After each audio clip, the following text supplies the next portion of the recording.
سب سے پہلے دہلوی صاحب آپ ہی کے پاس میں آنا چاہوں گی. یہاں پر انسانی حقوق کی اگر ہم بات کرتے ہیں تو اسلام میں اس سے متعلق کیا کچھ فرمایا گیا ہے, اسے کس طرح سے سمجھیں؟ بسم اللہ الرحمن الرحیم. السلام علیکم ورحمۃ اللہ وبرکاتہ. سب سے پہلے ایک بنیادی بات ایک کانسیپچول کلیئرٹی کے طور پہ سمجھ لینی چاہیے. حقوق انسانی یا حقوق العباد ہیومن رائٹس کا جو کانسیپٹ ہے اسلام کے اندر, وہ بیسکلی ہیومن ڈگنیٹی کے اوپر بیسڈ ہے. ہیومن ڈگنیٹی یعنی کرامت انسانی. انسان کو اللہ نے بحیثیت انسان شرف و منزلت بخشی ہے, کرامت بخشی ہے, ڈگنیٹی بخشی ہے. قرآن کریم میں اللہ کا ارشاد گرامی ہے وَلَقَدْ كَرَّمْنَا بَنِي آدم. ہم نے آدمیوں کو, بنی آدم کو آدمی ہونے کی حیثیت سے, انسان ہونے کی حیثیت سے مکرم بنایا ہے, معظم بنایا ہے, کرامت دی ہے. دوسری آیت میں سورہ التین میں ہے کہ لَقَدْ خَلَقْنَا الْإِنسَانَ فِي أَحْسَنِ تَقْوِيمٍ. بے شک ہم نے انسان کو سب سے بہترین شیپ میں, سب سے بہترین شکل میں بنایا ہے. We have created human beings in the best of forms. اس وجہ سے اللہ نے تمام انسانوں کو عزت و منزلت سے, وقار سے بخشا ہے. اور عزت و منزلت کی بنیاد پہ اللہ نے بہت سارے حقوق دیے ہیں جنہیں ہم حقوق العباد کہتے ہیں.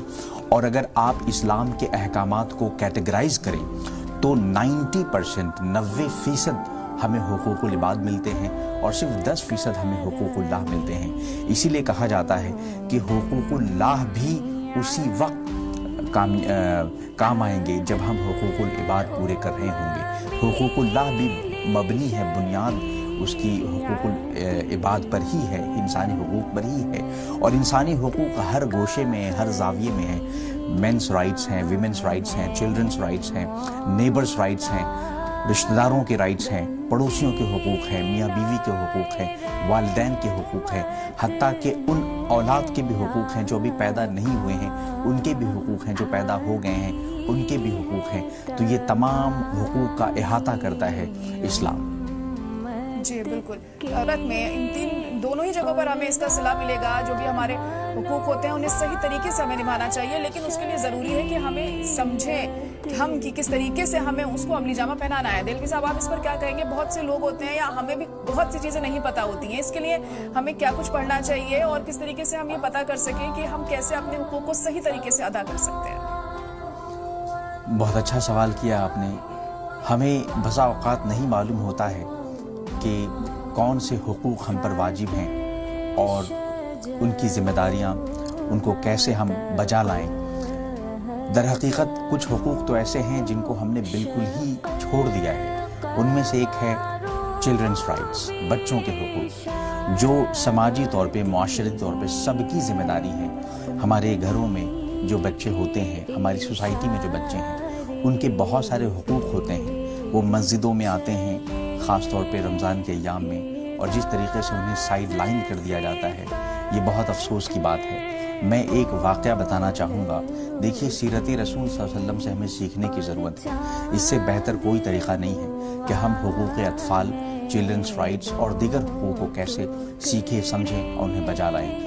ایک مرتبہ رسول اللہ صلی اللہ علیہ وسلم فجر کی نماز پڑھا رہے تھے, اور چونکہ آپ کے پیچھے صحابیات بھی نماز پڑھتی تھیں. آج کل مسجدوں میں خواتین کا داخلہ منع کر دیا گیا ہے, لیکن حقیقت یہ ہے کہ رسول اللہ صلی اللہ علیہ وسلم کے دور میں صحابیات آپ کے پیچھے نماز پڑھتی تھیں. تو جب آپ فجر کی نماز میں قرات کرتے تھے تو مسلم شریف کی حدیث ہے, صحیح حدیث ہے, کہ میں جب نماز میں اللہ کے دیدار میں مشغول ہوتا ہوں تو میرا دل کرتا ہے کہ میں قیام اور بھی کروں, سجدے اور بھی کروں, اور بھی لمبی تلاوت کروں. لیکن میرے پیچھے جو خواتین نماز پڑھ رہی ہوتی ہیں وہ اپنے بچوں کو چھوڑ کے آ رہی ہوتی ہیں. وہ جو پیچھے نماز پڑھ رہی ہوتی ہیں, ان کے گھروں میں بچے انہیں نہ پا کے, ماں کو اپنے سامنے نہ پا کے رونے لگ جاتے ہیں. ان بچوں کے رونے کی جب آواز مسجد نبوی میں پہنچتی ہے اور اس آواز سے ماں کی ممتا پہ جو تڑپ آتی ہے, ماں کی ممتا کو جو ٹھیس پہنچتی ہے اور وہ تکلیف پہنچتی ہے, اس تکلیف کی آہٹ کو میں محسوس کرتا ہوں. اور دوران نماز جب کہ میں دیدار الہی میں مشغول ہوتا ہوں, اپنے قیام کو, اپنی تلاوت کو, اپنی قرات کو مختصر کر دیتا ہوں کہ کہیں ایسا نہ ہو میری لمبی نماز کی وجہ سے ان ماؤں کی ممتا پہ فرق پڑ جائے اور یہ اپنے بچوں سے دور ہو جائیں اور فوراً میں اپنی نماز مختصر کر دے.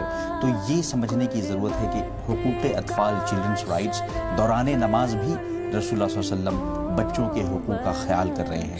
آج ہم دیکھتے ہیں مسجدوں میں بچے آتے ہیں, انہیں جس طریقے سے پیچھے کر دیا جاتا ہے, سائیڈ لائن کر دیا جاتا ہے, ڈسکریج کر دیا جاتا ہے, یہ بہت افسوسناک بات ہے. اسی طریقے سے مزدوروں کے ساتھ جو حال ہو رہا ہے, حضور نے فرمایا مزدور کو مزدور کے پسینے خشک ہو جانے سے پہلے ہی اسے اس کی اجرت دے دو. آج ہم دیکھ رہے ہیں ایمپلائیز کے ساتھ کیا ہو رہا ہے, اور بالخصوص ہمارے گھروں میں جو ہوم میڈز ہیں یا کام کرنے والے جو بھی مزدور آتے ہیں ان کے ساتھ کیا ہوتا ہے. ان سب پہ ہمیں توجہ دینے کی ضرورت ہے سیرت رسول صلی اللہ علیہ وسلم کی روشنی میں, تب جا کے ہمارا معاشرہ مثالی ہو سکتا ہے. جی بالکل, اور سبھی کو اسی طریقے سے برتاؤ کرنا چاہیے جو بھی فرمایا گیا ہے اسلام میں, کس کے کیا حقوق ہیں اسی حساب سے